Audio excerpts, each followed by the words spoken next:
Hello, Collateral Gaming listeners. Chazzle Dazzle here from the Trial by Error Variety Show podcast. I just wanted to take a few seconds to invite you guys over to what we do. No, it's not video games, but we do invite really awesome and unique bands from all over the world. We dig deep into their souls and find really cool stories to tell you, and there's tons of music every week, so subscribe to us wherever you subscribe to your podcast. We look forward to having you. This episode of Bonus Round, we're going to be talking about Metroid Prime Trilogy.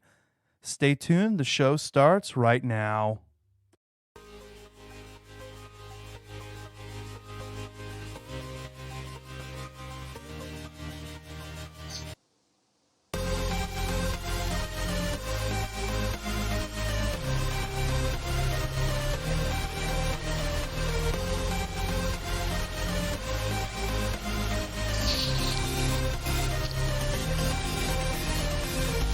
Loud crash.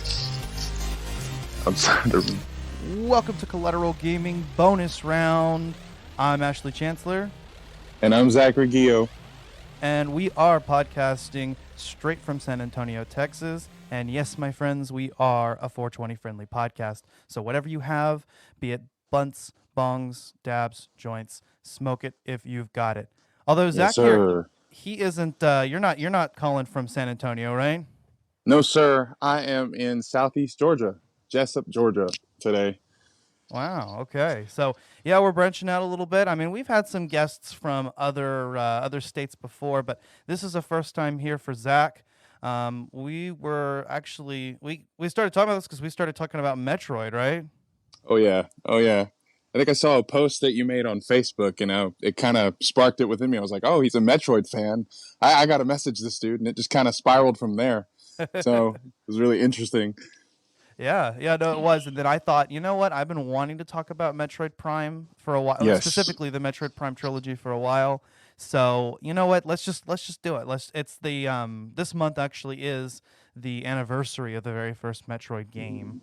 Let's see, Metroid, the original game was released. Hold on, I'm going to do a little bit of research here. August 6th, 1986. Oh, wow. Yeah. So, as of the time of recording, it is the 9th, so that's still pretty fresh. If you heard that just now, that was my daughter. I don't know if that picked up on the mic, but I heard her. So. You heard her?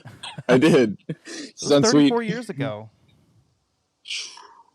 A long time, man. That's crazy. And look at, hopefully, with the hopeful soon release of Metroid Prime 4, we'll kind of get to see where it's come in this amount of time, from like the little 8-bit side-scrolling Samus just to, what the Metroid Prime trilogy became. I'm really looking forward to seeing, where it goes. And it's been a lot of history in the making, Yeah, hell yeah. I was super stoked whenever they talked about Metroid Prime 4, which apparently, when they originally announced that it was going to be a new team of developers, but recently Nintendo made the decision to change it back over to Retro Studios, who were the developers behind the original trilogy, because what was being developed wasn't in line with the series' vision. And you know what? I'm actually kind of okay with that, because I know Retro Studios did a good job. If Nintendo didn't like what the new developers were doing, then I'd like to see what Retro will bring to the table. Yeah, I wasn't too keen on the idea of Retro Studios not having a hand in it, but I'm definitely all right with a delay for them to get back involved with it, because I loved the original trilogy so much. And, if you change the developing style, it just kind of takes away from the core essence of the games themselves. And, like I said, I love them, so I'm really happy that they're doing this, and I don't mind waiting a little bit longer, Yeah, I feel the same. I'm definitely happy to wait. I mean, look what happened with God of War. Yep. That game that took years to develop, and I think a long part of that was probably just not developing anything at all, and so they kind of got their everything in order. So long wait times, develop. We get good games as a result. Yep, that game is beautiful, so they worth the wait. Yeah, exactly. But Yeah, and Metroid Prime kind of has its own distinctive flavor, I think, that sets it apart from the Metroid series as a whole. I mean, there's still those key aspects, there's still that Metroid feel, but there are some clear differences, right? Yeah, I feel like the first thing that I definitely noticed, especially with the first game, was, the addition of the scan visor, just the ability to bring up a whole other visor where you could just collect data and information on everything that you see in the world. And it's different with the first game and the second game. Like with the first game, you have the little light orange and the dark orange blocks. Hmm. And the second game and the third game, everything is highlighted and it's like red if it's super important, if it goes in your logbook. But that was the first thing I noticed, and I loved that. I was just, that set it apart from the rest of the series to me. And I loved collecting data and kind of forming the story myself with how I just scanned everything. Yeah, 100%. I feel like there's just this immersive feel. And being Mm-hmm. able to see everything from Samus's perspective, having the first person view, which I think some people were kind of skeptical about, but ultimately we got a first person adventure, not just another first person shooter. But I did like the scanning. Some people maybe not as keen on it. They don't feel like they feel like they're stopping the action. And having to scan everything, but then again, you don't have to scan everything. Personally, I love it. I love finding out more of the story. I like going in and that's what you get. There's not much story if you don't scan, so you have to look around, you have to find the lore, you have to scan random things that maybe aren't even necessary for progression but give you more context. And for my style of gameplay, I always had a really interesting time with that. And there's Yep. something that's different about Metroid Prime that's really cool about being able to do that, to just scan everything, and I don't mind. I don't feel like cut off from the action at Not at all. all. If anything, it adds to it because there's a level of suspense that comes with like finding a piece of data. Like the first time you come to the phase on mines, and there's like a room with a giant drill in it that you can use the boost ball to Oh spin yeah. around, and there's like a missile expansion on the left side. It's an ice beam door straight ahead, but there's a pirate log to the right of the boost beam station where you scan it, and they start talking about, hey, Samus is here, get ready because the hunter is here, we have to deal with this. And Yeah. because obviously they know that they're probably no match for Samus, especially if the player knows what they're doing. So it's really cool to be able to see that level of fear that not only you as a player can have entering new areas and finding out new information, but that level of fear that they have knowing that you're there, because I mean you're just this badass intergalactic bounty hunter that just takes everything on and just kicks ass. So I Yes. love that. Yeah, no, I did like that level of interaction because the Metroid games as a whole give you the feeling of being isolated. Of course, we have some different Mm-hmm. examples. Metroid Prime 3 is one of those, which we'll talk about. Metroid Other M kind of does that as well, and there's even some aspects of that in Fusion where you're not as alone as you are in other games, but as a whole, the series does focus on this isolated aspect, which I think goes back to the origins. Metroid was originally actually based off of, it was inspired by Alien. Mm-hmm. Yep. And if you've ever seen the first Alien movie, I mean it's a very isolated film, I think, in a lot of ways. Very much Um, so. so I think, and I love that aspect. And so, having to have that interaction with the space pirates, for instance, when you scan and actually seeing, logs that are about you and what you're currently doing and saying, oh, now I read this and it's because I'm here in this place or I've been interacting with this planet, really gives you that level of feedback that's really cool. Metroid Prime 2 Echoes also kind of gets into it whenever you first enter the space pirate base in Aegon Wastes. Yep. So, but yeah, I mean, I guess we'll start with Prime 1. Um, One of the best games. I love it so much. That's my personal thing. I think I've beaten it like 15 times at this point. wow. I can't get enough of it, man. It's such a good game. It was the first really immersive and story based game that I dove into as a kid. I think I was 8 years old the first time I played it, and it was beautiful, but it was also terrifying, and I had no clue what was going on. It So it was just, is. It is terrifying. Like there's kind of this like dark tone throughout. I certainly had to turn the brightness up because it's just hard to see things, but that adds hmm to the atmosphere. And then the fucking Chozo ghosts. I know that they're not that hard to beat. Okay, it's like I think yeah, it's a couple super missile shots, or you said a super missile and a charge beam, right? Yep, that's usually how I take them out. I think I came to that same conclusion whenever I've played with them before, but But the Chozo ghosts to me are still terrifying. I hate like the music plays, the lights go out, and I'm just Yep. like, I want to get rid of these bastards as soon as possible. It gets really easy once you get the X-ray visor, but Yeah. prior to getting the X-ray visor, it's annoying because you have no idea where they're gonna pop up next. And like you said, the music is my favorite part. Like I think the first time you hear that music in the entire game is when you go into the pirate research facility in the Phendrana Drifts and the Metroid breaks out of its glass cage. Yeah. And that's when you're like, okay, all right, this is what I'm gonna hear when I'm dealing with situations like this. And every single time, it doesn't matter where you are in the Chozo ruins, every time they pop up, that theme comes on, and you're like, well, fuck, now I have to deal with these things. And That's a terrifying moment too in the space pirate base in Phendrana Drifts. I remember, and that's where you get the thermal visor. yep, So, which does make fighting the Metroids and the Spice Pirates a lot easier. But I remember, yeah, when the Metroid pops out of the cage, and you haven't really faced a Metroid before in the game. nope, this is the first time ever laying eyes on one. And my first thing was like, oh, this thing's kind of cute. And then it breaks out of the cage, and I was like, oh shit, no. Yeah, because I didn't know how to deal with it, and I didn't want to shoot it because I like viewing the enemies and what they can do. Like, it's not, I mean, yes, sometimes I'll just try to kill them as soon as possible, but I like seeing what the creators of the game had as far as ideas for enemy attacks. And the first time the Metroid like opened its tentacles and just flew at my face, I was like, oh shit.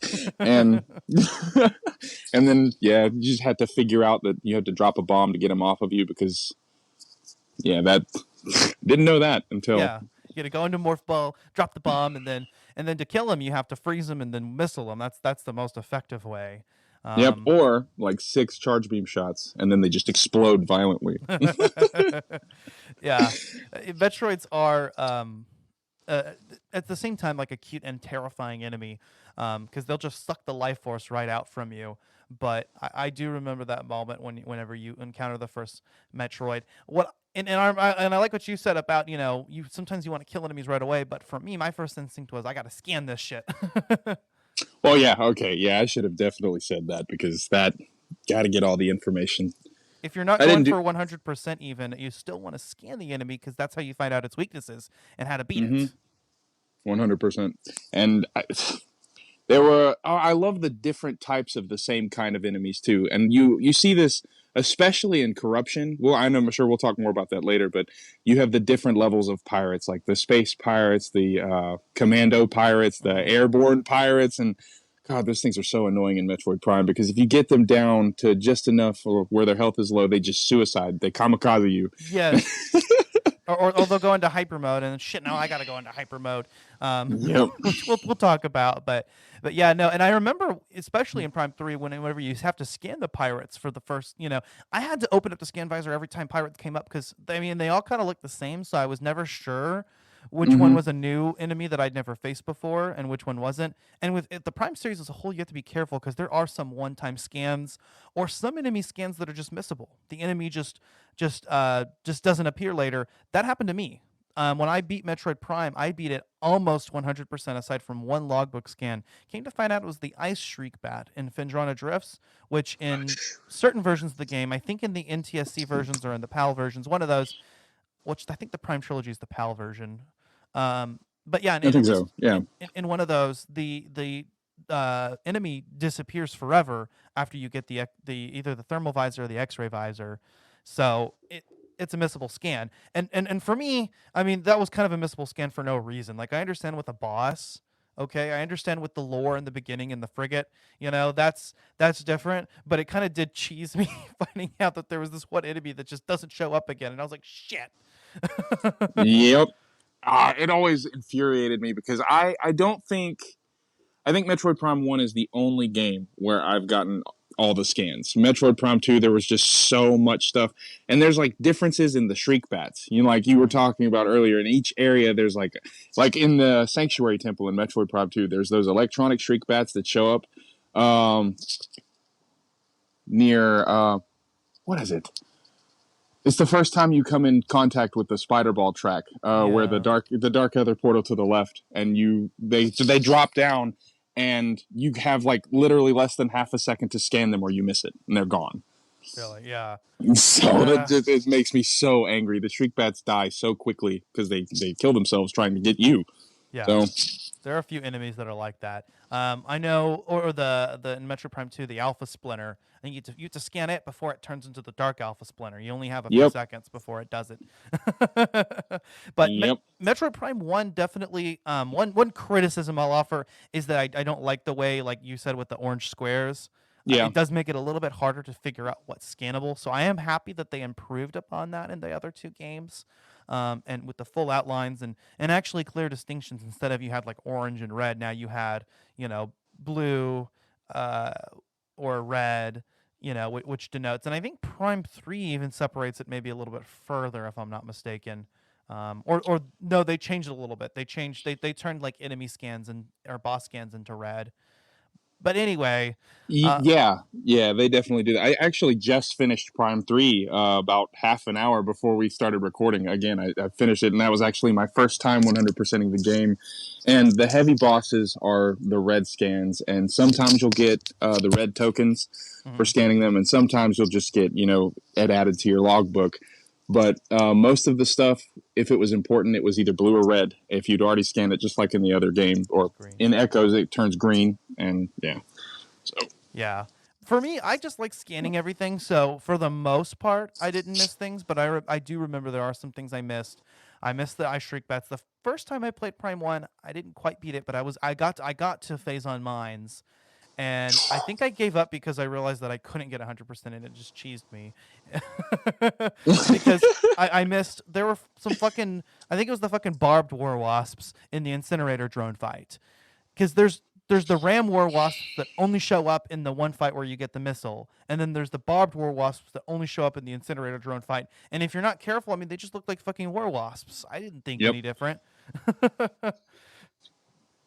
Oh man! Now that you've said that, I'm kind of mad. I'm like, did I get that?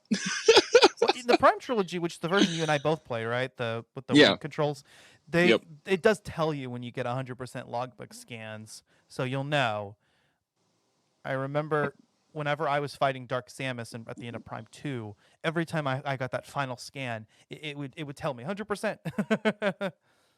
Oh man, that means I'm definitely gonna have to go back through.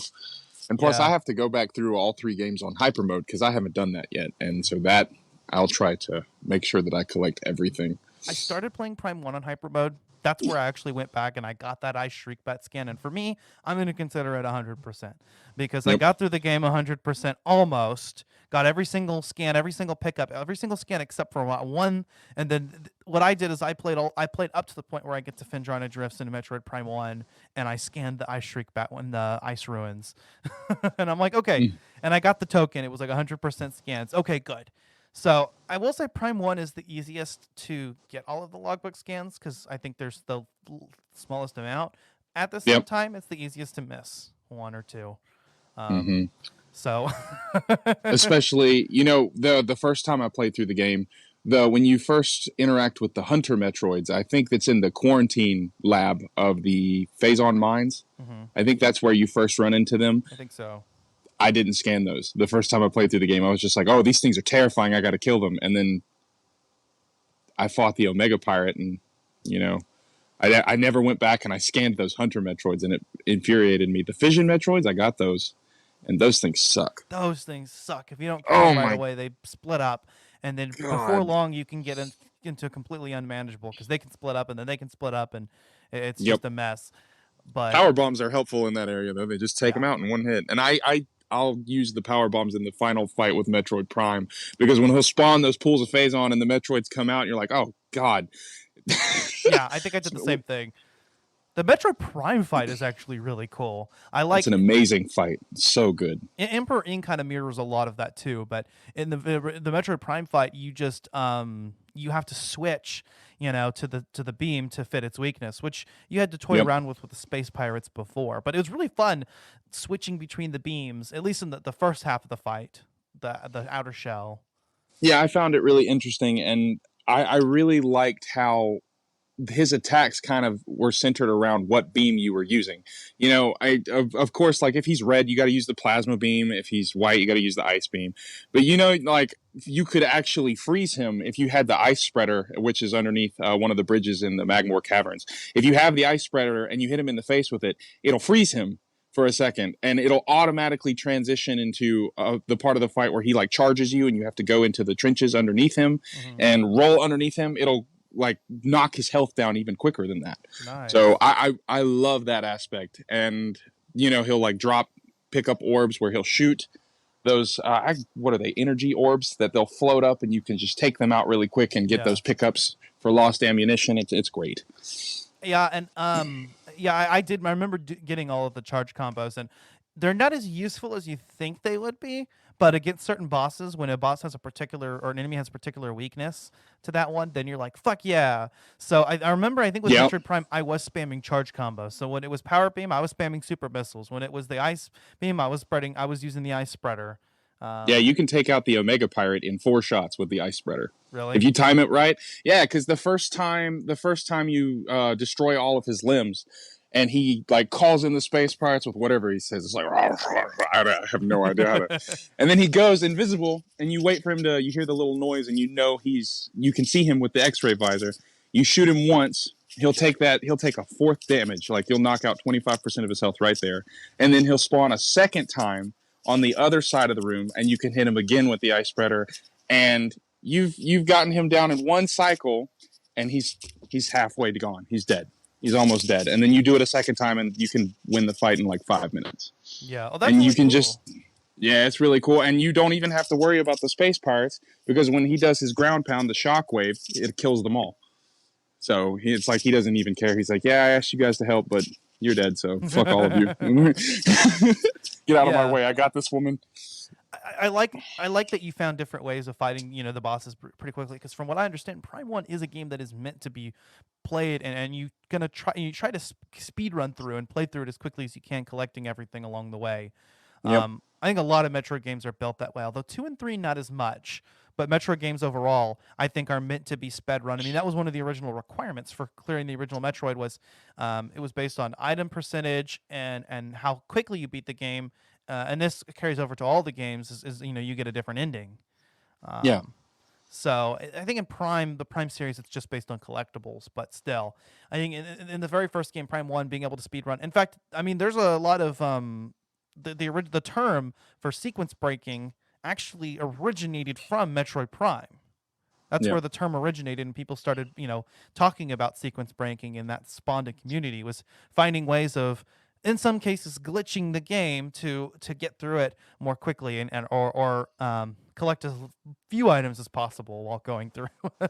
Yeah, I remember there's a glitch where you can get the space jump boots literally as soon as you land on Talon 4. Yeah, like there's a starburst plant that you can lock onto, and you just dash to the right. I think it only worked on the GameCube version, though. They patched it for the Trilogy, and that made me really sad. I'm sure they did.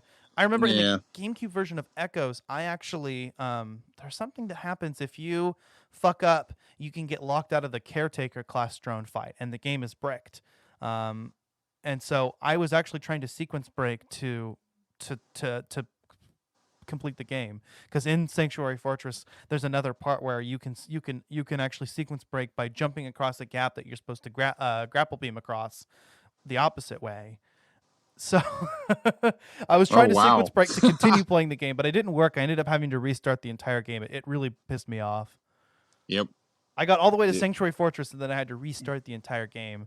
So yeah, and the first 2 temples on that game.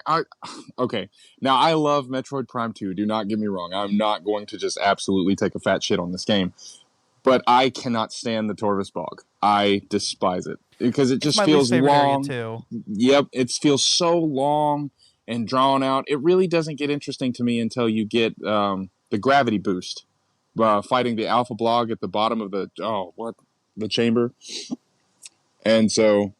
It's just, with how often the areas lock up and you have to fight those Dark Commando pirates, and you literally have to beat them before you can leave the area. And they show up everywhere in Torvus Bog. They're the Chozo ghosts of that game.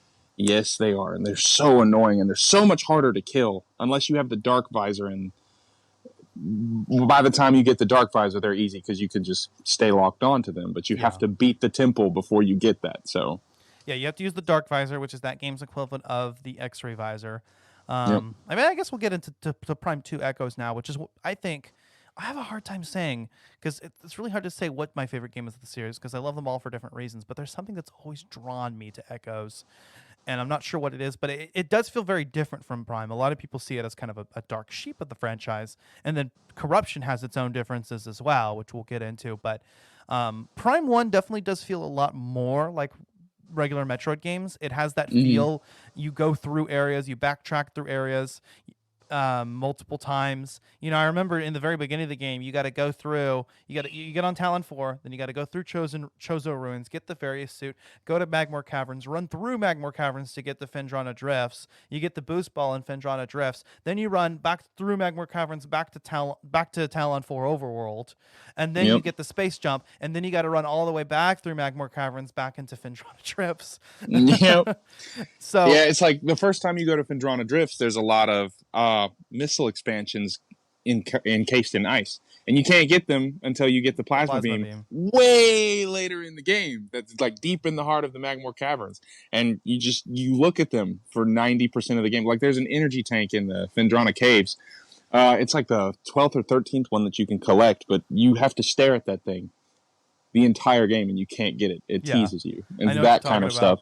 Yep. There's a lot of backtracking, and that's kind of a staple of the Metroid franchise or Metroidvania style gameplay overall. And for better or for worse, some people like it, some people hate it. I definitely never minded it. I liked, because I'm a huge fan of the Zelda series, so I liked going back to areas and using new items that I got. In fact, for me, Metroid has always kind of felt like Space Zelda. A little bit more, that. A little more action oriented, but there's more focus on the combat. But at the same time, it has a lot of the same style of gameplay. You have puzzles that are solved by gaining new items, and when you gain new items, you can access areas that you weren't able to access before. But Metroid does focus a lot more on the backtracking. Prime 2 and Prime 3 kind of differ from Prime 1 in that. I will say there's a lot less backtracking. The game is a lot more segmented, especially Prime 2. I mean, you go to you start in the Temple Grounds, then you go to Aegon Waste, then you pretty much stay in Aegon Waste, then you go to Torvus Bog. There's one part where you go back to Aegon Waste for a little bit, but you go right back to the Torvus. All right, and then you get to Sanctuary Fortress.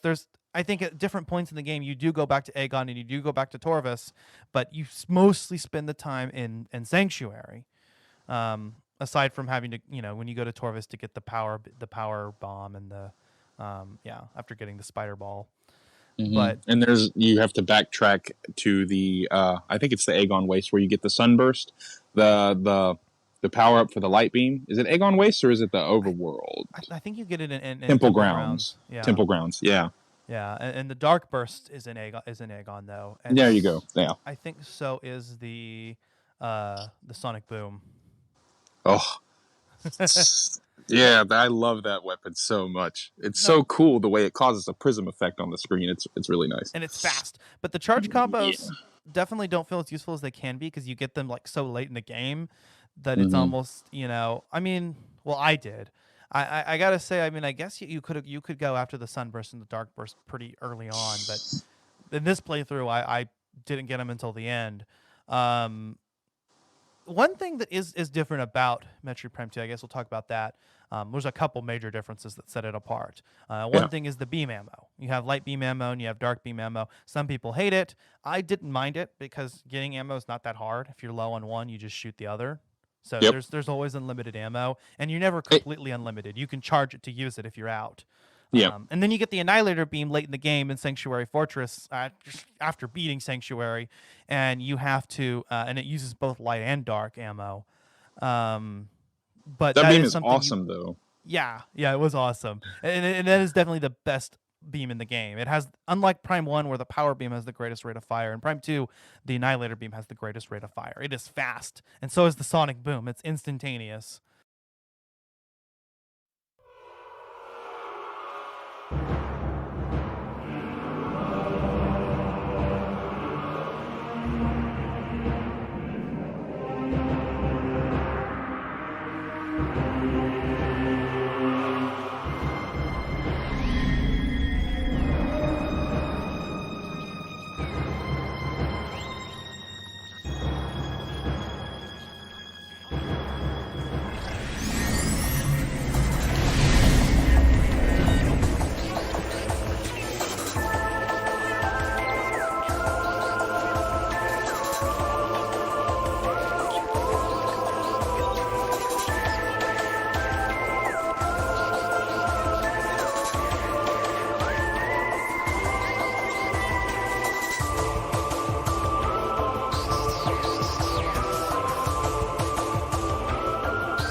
I really like the Annihilator Beam because you don't have to lock on to enemies for it to home in on them. Like if you're in a rush and there's a lot of enemies attacking you, you can just switch to it real quick and just rapid fire, and it'll just take them out really quick.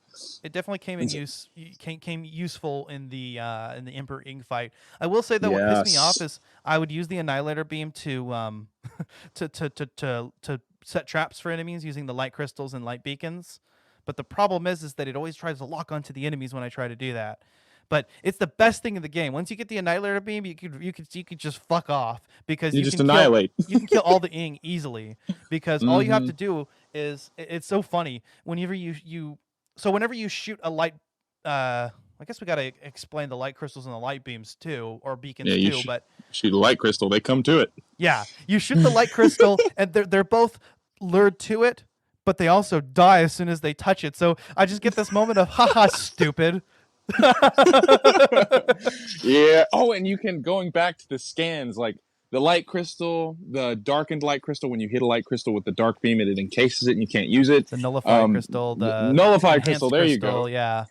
Yeah, all of them are different scans that you can pick up, and I loved discovering that because my last run through of Prime 2 was actually when I discovered that. I was like, oh, these are all different scans? And the beacons too. Yes! So there's 6 in total. But you can do that same trick early on if you just use the dark beam to nullify the crystal and then the light beam as soon as they get close. But I don't think I took really advantage of it until I got the Annihilator Beam, and it was just so fun. Just one shot, they get lured, but they also died. It's just fucking stupid. But that is another aspect of the game. In Prime 2, there's 2 worlds. There's the light world and there's the dark world, kind of like A Link to the Past, right? Or light ether and dark ether. Dark ether's atmosphere is corrosive, and it constantly causes you to lose health while you're there, which it can be stressful. It's not too bad once you get the dark suit, which you get early in the game. After beating Aegon, it's not too hard actually because you can get through it just losing about an energy point per second. And then the light suit at the end of the game completely nullifies that effect. But I remember in the very beginning, running through in the various suit, it's pretty stressful. You have to be careful. You can't fight enemies along the way. You're rushing from one beacon or crystal to another. And those safe zones are, these light crystals, and then the light beacons, which are just temporary. So you have to constantly keep an eye, and at least when you're in the safe zones, your health does regenerate, which is good. So at the end of the game, when you get the light suit, it's actually kind of a bonus because when you're in the dark world, you can regenerate. Yeah, the light suit is actually one of my favorite suits from the entire trilogy too, just because of the way. Yeah, I mean, she could literally shank somebody with her kneecaps, like those things are so spiked. And I like the 3 orbs of light on her chest. I also love the fact that you can ride beams of light with that suit. The entryway to a sanctuary temple, there's a beam of light that you can ride up to the top, and there's an energy tank just waiting for you. Yeah. And I didn't know that until I accidentally ran into it. After getting the light suit, I accidentally walked into it, and there was a cutscene, and I was like, wait, what? And she teleports up, and at first I thought I died. I had no idea what was happening, and so when I appeared and there's an energy tank in front of me, I'm like, huh, I can do this. Nice. And then later on when you're hunting the Sky Temple keys, of course, at the entryway to the Sanctuary Temple in the Dark World, you have to ride the Beam of Light and use the screw attack to get across and kill the Ink Cache and get the Sky Temple key. I think that's like the 6th or 7th one that you have to find. So the Beams of Light and the light suit aspect of the game are really cool. I love it, and I spent most of the game just looking forward to getting that suit. Yeah. It's so nice. So the light suit is definitely a badass design. I like the design of the dark suit as well, and you better like it because you're going to spend most of the game in the dark suit. Yes. Oh. I'm sorry. I do not like that suit at all. So. No, not particularly. Just because her shoulder pads look like just rings. I don't like it the way they're forward instead of to the side. I've always liked the way the various suit shoulder pads looked. Like since Prime was the first game I played, the normal power suit, when you beat Falagra and you got the various suit, that was just a huge step up. And then the dark suit just kind of, took that away from me. Plus, I also was angered how it didn't really, it helps you when you're in dark ether, but it only slows down how much damage you take. It doesn't actually help you, which made sense, but it was still aggravating, Yeah. I agree. I like how in the first game in Prime 1 all the different suits are just different color schemes. I mean, Yeah. you get the Various suit, which does look different, owing to the fact that, and then that actually the reason why the Various suit has those big shoulder pads is actually because in Metroid 2, in the original Metroid 1, the different suits were just recolors, but in Metroid 2 they had to make a distinction with the Various suit because it's a black and white game on the Game Boy, Mm-hmm. so Yep. that's actually where those distinctive shoulder pads came from. Just a little history lesson, but I like how and after that, the gravity suit's just a recolor, and the Phazon suit's just a recolor, which looks badass. Oh, yes. And The the Phazon Phazon suit is suit. actually what becomes Dark Samus. The series is actually the Metroid Prime as the title works for the whole series because the main antagonist is Metroid Prime.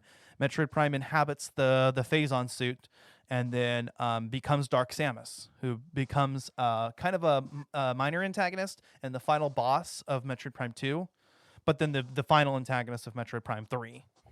Which you don't really learn that unless you 100% the first game. Exactly. Because if you 100% the first game, you get the cutscene at the end where you see the bubble of what's left of Metroid Prime, and you see the hand stick out with the eye that opens up and starts looking around. You're like, okay, all right, this is where Dark Samus comes from, and I'm ready for Metroid Prime 2. Let's get it.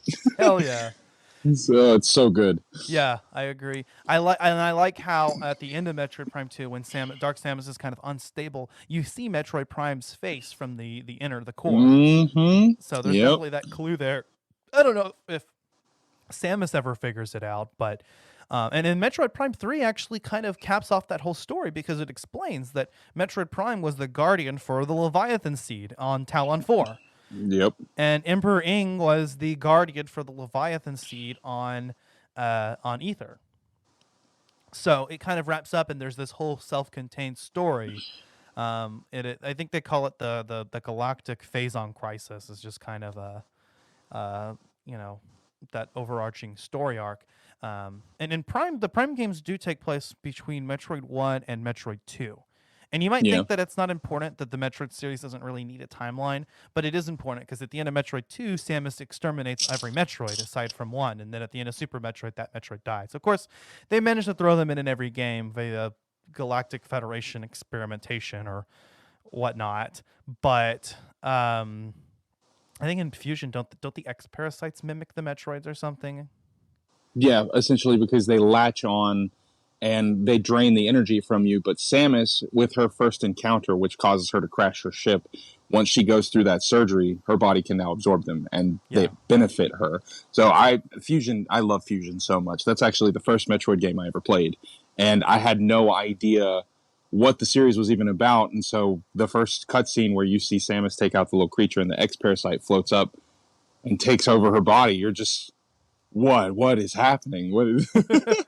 I think oh my Prime was my first Metroid game, but I didn't actually get too far into it.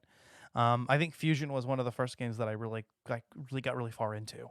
Yeah, that game amazing. Because there's that difficulty curve with Prime and no direction whatsoever, so you're really sure what to do, unless you fuck around too long and then the map tells you, okay, here, go here. And that's an aspect that's in all three games. I do like that. There's no Prime 3 does have a lot more of that, like go here, do this. But I like how Prime 1 and 2 and Prime 2 kind of does tell you generally where to go. But I do like as a whole how the series kind of allows you to explore. And then if you spend too long in one area, then they're like, okay, you're fucking around. Here's what you got to go do. And they give you kind of a hint. Luminoth technology here, or Chozo technology here. Okay, cool. So I did not like the way they did it in Metroid Prime 2. Now, don't get me wrong. Of course, they had to put it in there for the gamer that didn't understand where they were going. But they gave literally no context. With Metroid Prime 1, the first time you get that notification to go check out like where the Hive mecha is and you get the first missile, it says seismic activity detected. Like there's rumbling over here. Okay, that makes sense. Let me go check it out. But just Luminoth technology. Like nobody ever told me about any of this. Why am I going over here and getting this? It's just random. It just appears out of nowhere. So I didn't like that much, but at the same time I understood, and I was like, okay, this is just to give players a jump, let them know where they're supposed to go. And but going back to talking about that, Metroid Prime 3 honestly feels like the most linear of all three games. It feels like you constantly are being told, okay, this is where you're going, you need to do it. And honestly, you backtrack a little bit, but not too much. I think the most backtracking in the game you do is having to go back to Skytown to get the boost ball and then the spider ball. Mm-hmm. And so, yeah. Yeah, no, Metroid Prime 3 does have a lot less backtracking. Again, like Prime 2, it's more segmented. You go, okay, now I'm going to go to Norion. Now I'm going to go to Brio. Now I'm going to go to Skytown Elysia. Now I'm going to go to the Space Pirate Homeworld. And it's the first game that lets you go to different planets. And use your ship. Use your ship, which was really cool. Prime 3 Ultra also introduced the Wii control system, which honestly works perfect. A lot of people feel that Wii games, as a whole, are kind of gimmicky, and they don't, and the motion controls aren't quite, just kind of detract from it. But I've heard overall that people are pleased with the way that the Metroid Prime series was held with Prime 3 and then the Prime Trilogy remakes.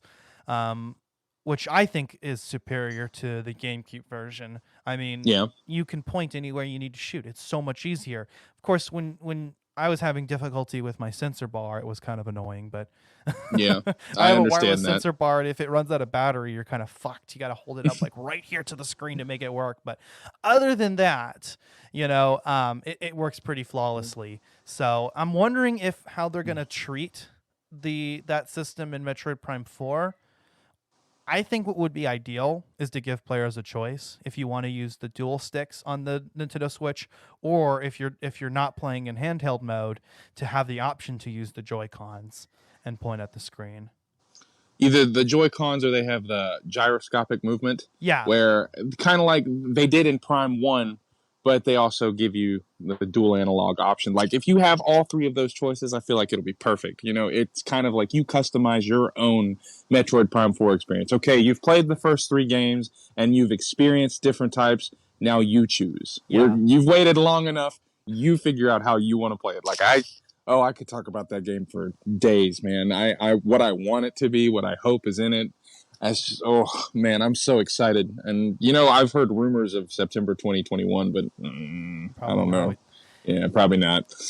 I mean, with the trilogy, I think there should be a trilogy re-release on Nintendo Switch as well, using the new control system, whatever they decide to go remastered with, and actually remaster it. Because from what I understand, the trilogy remake on the Wii is just the first two games is just ports. They're not really remastered. Let's remaster all three games. Let's do a consistent UI across all three games, or a more consistent UI, so that and like heads up display, so that way you kind of have this more seamless experience between all three games. I think that would honestly be the best way to do it, and also fix some things, like no more missable enemy scans, please. Like I get it, if it's a boss, fine, okay, like if it's an enemy that shows up during a boss fight, I get that, it's a one-time scan. But like enemies that just disappear after a certain amount of time, that's bullshit. Come on. Yeah, you need to be able to go back, because not everybody's going to catch that every single time. And if they rip the Oh, sorry. Go ahead. If they rip the opportunity for you to get that important missable scan, it kind of takes away from the game, because you get to the end and you're like, well, I've done all this work, but I'm at 99%, and there's no way I can finish it. And so either you have a dedicated heart and strong will and you go back and you do it all again, or you're just like, man, fuck this. I'm done. I can't. With the Prime Trilogy, at least your scans carry over. Yes. Which benefited me. That's why I made the exception that I did with Prime 1. I was like, well, my scans carry over, so as soon as I scan this Shriek Bat, it's going to tell me that I got 100%. And it did, which is good. So I did like that aspect. But I would say, fix that so that there's not as many missable enemy scans, and also fix the scanning in Prime 1. I really feel like they could totally implement the full object scanning, and that would make that game, optimal for me. Mm-hmm. Yeah, 100%. But yeah, with Prime 3, they did introduce the new controls. I felt were too gimmicky. I felt, although I did feel that some of the extra like challenges, like pulling the energy cells out, and some of those other, um, Wii remote mechanisms, were a little gimmicky. Some of them don't work as well. Like when you have to point the Wii remote to like toward and from the screen, it doesn't usually You work. have to pump in and out, and you're like, I'm like, come on. The twisting wasn't too bad. I kind of thought that was interesting, but Yeah, when you're pulling the energy cells out of the wall ports and you just twist, pull. And also, I had a lot of issues. The transit systems in the Pirate Homeworld, where you have to lift the Wii remote up and it'll automatically slide to the right and you have to lift it down. There was one part where I was actually earlier this morning when I was about to go to phase. I pulled it up and it went to the right, and then I went down, and then it started like spasming a little bit, and just kind of went up and down like. And I was like, "This what?" So yeah, the gimmicky is the perfect word for that, because I saw what they're trying to do, and it's really cool, but the fluidity of it's not very smooth. So. Right. those were a little unnecessary, but they're not too bad. They don't hamper the game in any way. Yeah. I also. Shit, I forgot what I was gonna say. Prime 3 does feel a lot more linear to me, I will say. And not having switchable beams, and not having the like super missiles power bombs was kind of a letdown. Although the beam stacking system is a staple of about in half of the games, so I mean it's not really that big of a deal. Hyper mode, I actually kind of enjoyed. I just wish there was more that you could do in hyper mode, and I wish that the game didn't rely on as much with hyper mode, because one of the things that frustrated me is when you're fighting a boss, right, that requires you to use hyper mode, but your health is too low. What the fuck are you supposed to do? You have to wait for the boss to use an attack that generates some pickups, and really tried hard to not die. It just adds length to the game, and it kind of sucks, especially when you're trying to do a quicker run and you have to wait, and it's stupid. But it's just padding. I also didn't really like the fact that, I mean, yeah, the hyper abilities were really cool, like the hyper missile, the hyper beam, or the hyper grapple, and the hyper ball. But I didn't like the fact that you had to beat the main Leviathan seed to get them. I wish that there were more. I guess I don't really know what they could have done, but I wish that there were more, iconic weapons that you could have gotten, more valuable stuff, because it felt like it was kind of a letdown. I feel like I would have rather found like hyper missiles in the middle of just exploring Brio, or if I go in hyper mode and something happens and I fire a missile at the wall and it just creates some sort of, I don't know, I'm just bursting ideas at the seams here, but it was for me it was a letdown beating the seeds and you just get a hyper ability. Because hyper ball, you just literally shock the area around you, and it does a lot of damage, and it's a really good thing to have once you're in phase, because you have to have it in order to get down to where Dark Samus is. But I don't know. Yeah. I definitely, I think the hyper mode abilities were meant to replace like super missile, power bomb, because you have your hyper ball, you have your hyper missile, but at the same time they're not. Those are iconic items that I didn't feel like the hyper mode abilities really completely replaced. And I wasn't really sure what the point of the ship missile expansions were. I mean, aren't there only maybe a couple instances where you even use the ship missile? Oh man, don't even get me started on the fucking ship missiles, man. I hate them so much. I think the ship missiles were supposed to replace power bombs, because you use them to just do massive explosive damage. Like, can you do that at any time? Because I only thought there were just certain points in the game where you could. You can't. There's 11, or let's see, you start with 3. So there's 8 ship missile expansions that gives you a total of 11. But you have to be in a certain area where you can open it. I did like the command visor, though. The command visor's cool. Where you open the command visor and you have the ship icon and you can just blow it up. Like, there's a golem in the middle of the Grand Court on Brio that you can't do anything with it until you get ship missiles, and then you can blow it up, and I think there's a missile expansion at the bottom of it. But I guess it was supposed to replace power bombs, but you can't do it at any time, and that's why I hated it. Because power bombs, you could literally just, oh hey, I want to see what this does. Let me just shit out a power bomb right here. And if you get enough power bomb expansions, it's not a problem. hey, I got 10 power bombs. I can waste one. Yeah. You know, maybe we can waste two. Oh yeah. I remember the Emperor Ing fight at the end of Prime 2 when you're trying to magnetically. That part is really frustrating to me, but it is cool.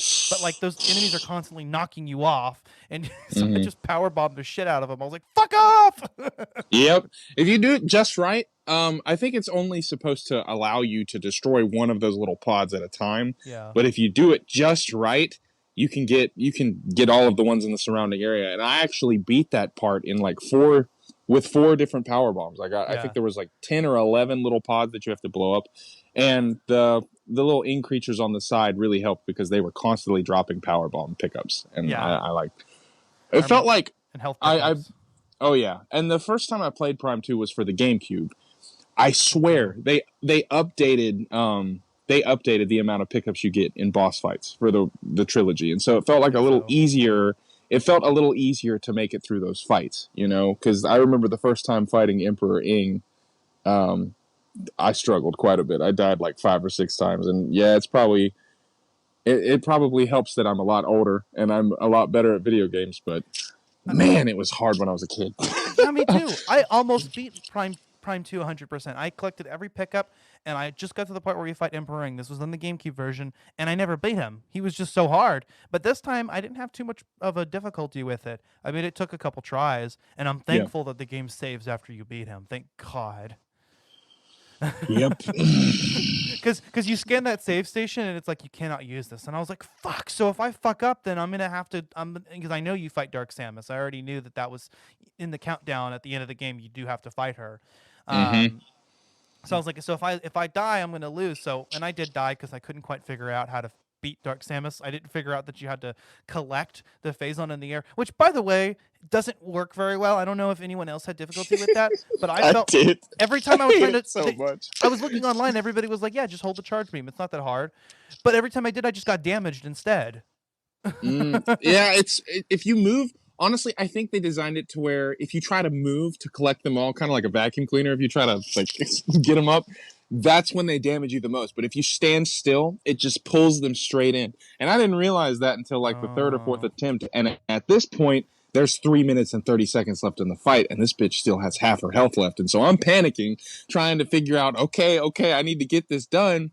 And so I just figured out that standing still makes it a lot easier than trying to sweep, because she's literally just sitting there absorbing energy and just building up these attacks. And those missiles that she fires at you does a lot of damage. I think they do like 75 damage per hit Yeah, you too. gotta It's avoid those. ridiculous. Which otherwise the fight isn't too hard. I mean, most of her attacks I felt like were actually fairly easy to avoid, and it was Yep. pretty obvious whenever the scan tells you can't use the dark visor, you can't use the dark visor. Oh, okay, so I use the echo visor. Cool.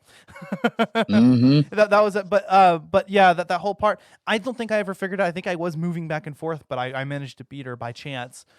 What I found out was better was not moving the reticule too much. Because I was thinking back and I was like, in the original GameCube version, you don't move it; it just stays still. So what if I just hold it, and then it worked better for me when I wasn't trying to move my charge beam to collect the pieces. Yep. And one thing I really like about the controls is that you can turn off the lock on free aim. And so you can make it to where when you lock on an enemy, it's like the original games. Like your your arm cannon stays still. And so Okay. I really like that because you can focus on your enemy, and if you can I think you can wiggle a little bit and break out and like do free aim, but I never really liked to do that because I liked, especially with that Dark Samus fight, it's easier to just focus on her. Okay, I So never turned off lock on free aim. Mostly because I mean I did like the ability. I mean I did like the compromise. You can lock on, and you're like your missiles will home in, but like you can still free aim when you need to. But maybe yeah. it would have been easier in some parts to turn that off. I know I like how Prime 3 takes advantage of it. There are definitely some enemies that you're meant to hit you're meant to free aim at things. Yeah. Like the Berserker Lords and Berserker Knights and Berserkers.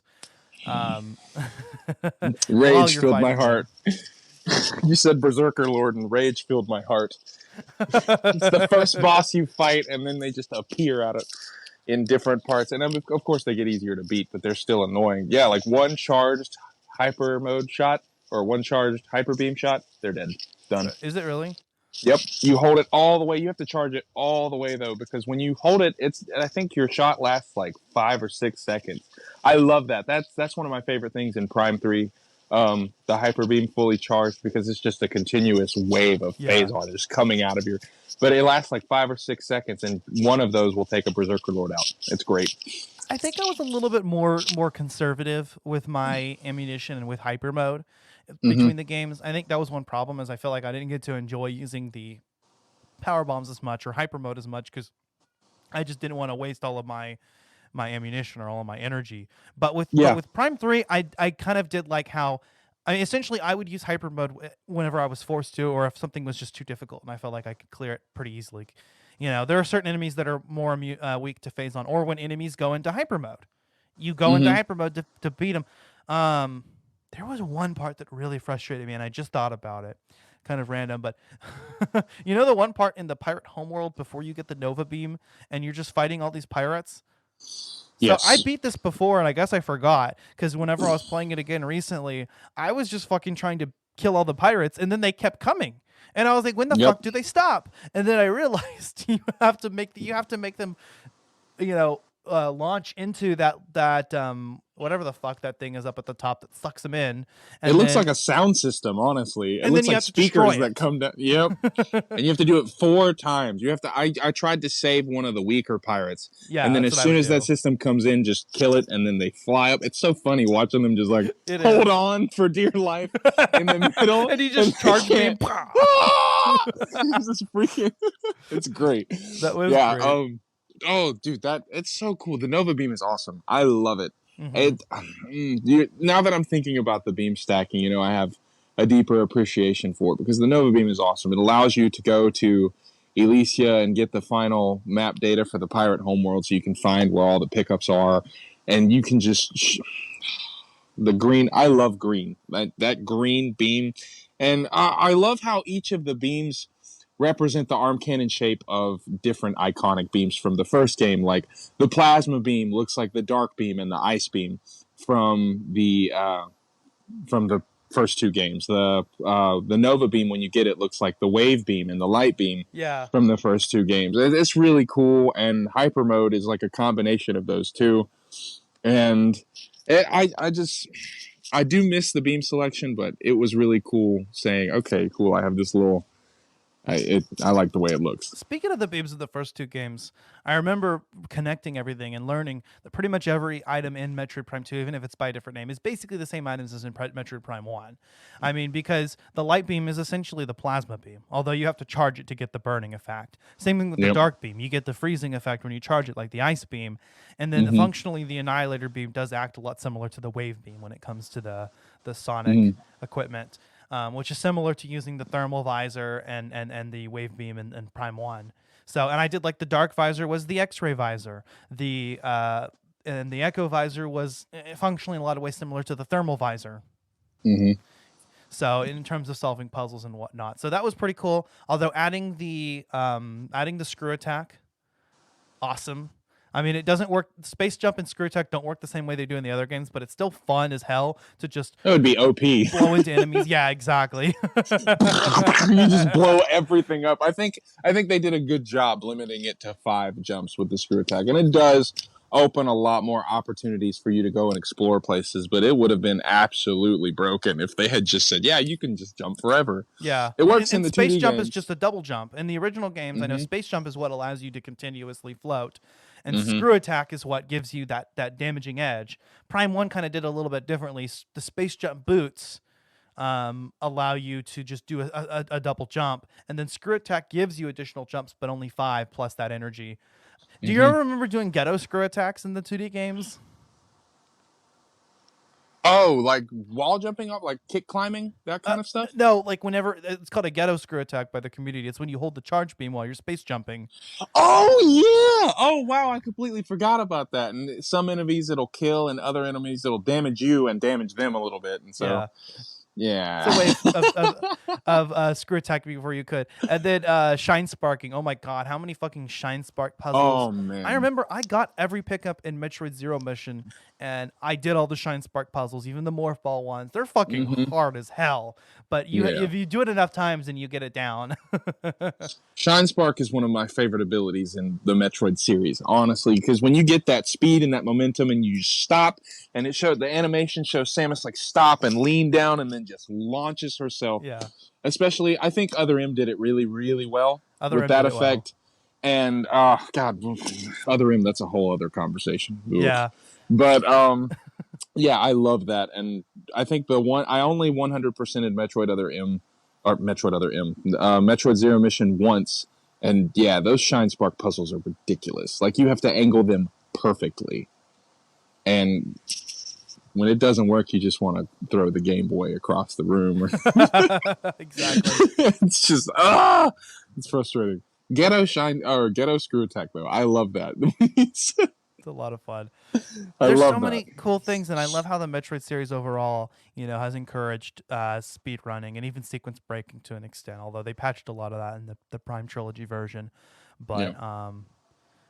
but yeah, it looks like we're hitting up on an hour here, so I guess we'll go ahead and wrap things up. But I mean, there's Yeah, still man. so much to talk about. Oh man, we should definitely do this again sometime, or just talk about more Metroid related stuff. This has been a blast, and I really appreciate you having me. Yeah, no problem, man. Feel free to come on any episode. I mean, we encourage guests. I'll let you know what's coming up, and as far as this bonus round goes, it's anything goes. I decide as is per episode what I want to do. So. All right, man. Well, thank you so much, Ashley. This has been an absolute blast, and man, it feels good to finally sit down and have a conversation with somebody about one of my favorite game trilogies of all time. Metroid, Samus. Samus is one of my favorite characters of all time. She's my main in Smash forever and always. And I appreciate it. It's been a blast. No problem, man. Yeah, Metroid for me has been one of my favorite series, probably right after Zelda. Like my second favorite game series. And I think the Prime trilogy overall is my favorite part of the Prime series. I mean, I guess just one last thing is we'll talk about what's our favorite game in the trilogy. For me, it's Prime 1. That's the game that I have just absolutely massacred on multiple levels. It's just I can get through it without I think that's the only Prime game that I can definitely get through without getting any objective notifications like, yeah, screw you. You guys aren't telling me anything. I'm already headed there. I'm already halfway there. So definitely Prime 1 just because of how it made me feel as a kid, the phase-on minds and just the fear aspect of being there and being so alone while you're just dealing with all of that stuff. I love it so much. So Prime 1 for me. How about you? It's hard to say because I like them all for different reasons. I mean, I definitely see Prime 1 as... I mean, it's still considered one of the greatest video games of all time. It's between that and Super Metroid as being the Ocarina of Time of the Metroid franchise. But there are some holdbacks from Prime 1 that I do like that the other games do a little bit better. Prime 2 has always kind of drawn me in. I like the Dark Ether aspect. I don't know why. It's maybe for the same reason about Majora's Mask. There's a gameplay aspect that you think would be punishing, but it actually makes the game, it enhances the game. Yeah. And then there's Prime 3, which introduced the controls and is the most technically advanced game, but also misses out on some of the atmosphere of the previous games, and that there's more dialogue and there's less of that isolated feeling, and it does feel a little bit more linear. But I guess if I had to pick, Prime 2 is the one that always seems to draw me in. And it's I think it's a good compromise between Prime 1 and Prime 3. Oh, man. I know I just finished all 3 of the games, but now that we've talked about it, I'll probably start a new file tonight. Hell yeah. Dude, I'm probably going to play some more too. Definitely. Oh, man. But yeah, you can find Collateral Gaming wherever you get your podcasts. We are on Apple Podcasts, Spotify, Google Podcasts. We're trying to get on Pandora. I actually recently started that process. We have our RSS feed on Podbean. You can find us on Chill Lover Radio, iHeartRadio. wherever you get your podcasts. If you like Collateral Gaming and you love movies, check out Collateral Cinema Movie Podcast, our parent podcast. It's where I started out on. I'm on that show, and if you know my brother Dakota from the show, he's on there as well. And so we have a lot of fun talking about movies. We just finished our season finale on Best Friends, which was Congratulations. yeah, That's our awesome. season 3 finale. We're starting up season 4. Collateral Gaming is in season 2, starting up season 3. But Best Friends is the movie starring Tommy Wiseau and Greg Sestero for the first time since The Room. Tommy So that was was. a fun. Woo! I love Tommy Wiseau. Yes, sir. I did not hit her. I did not. It's bullshit. I did not hit her. I did Yeah. not. Oh, hi, Mark. Oh, hi, Yeah, Mark. we did as an indie game review. We did The Room, the Flash version, the Flash game. Oh, beautiful. Absolutely beautiful. I wish I could have been there for that. That is. That was our holiday special. But yeah, stay tuned. We're going to be talking about Action 52, one of the worst video games of all time. I'm definitely looking forward to that. And then our season finale on Assassin's Creed 4 Black Flag. Awesome. Yes, sir. Oh, So, thank you so much for having me. Yeah, no problem, Zach. It was fun having you on. Let me know if you ever want to be on, man. I mean, definitely there's going to be probably some more Metroid games we'll talk about at some point. So, Yes, sir. And if you guys ever want to talk Zelda, I'm all for that too, because, favorite series of all time. that is my favorite series of all time. So we're actually going to be talking about Zelda next season. I'll go ahead and reveal that. Our season premiere is going to be Majora's Mask. Oh, cool. Looking forward to that, man. All right. Well, thanks for being on, man. I guess that being said, I'm Ashley Chancellor. And I'm Zachary Guillot. This is Collateral Gaming. We are out.